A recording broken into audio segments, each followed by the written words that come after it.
Sadashivpet auto union की जानिब से जश्न आज़ादी हिंद मनाया गया।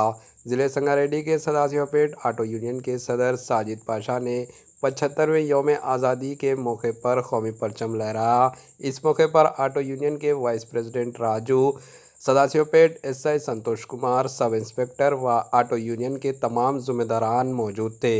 इस मौके पर ऑटो यूनियन के सदर व ज़िम्मेदारान ने पुलिस डिपार्टमेंट का शुक्रिया अदा किया।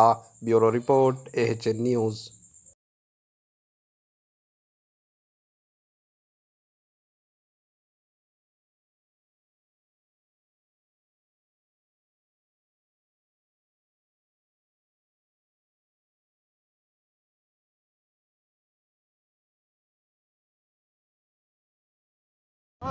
నేడు స్వతంత్ర దినోత్సవాన్ని పురస్కరించుకొని సదాశివపేట పట్టణంలో మొట్టమొదటిసారిగా Sadasivpet auto union auto association పేరిట స్థాపించి MRF రోడ్లో ఆటోలో వాళ్ళందరం కలిసి మొట్టమొదటిసారిగా స్వతంత్ర దినోత్సవ వేడుకలను జరుపుకుంటున్నాం.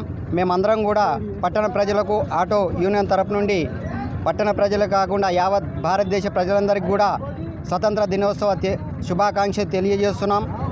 हमारे HN न्यूज़ को सब्सक्राइब करिए ताकि आपको नोटिफिकेशंस आते रहे वक्त पर।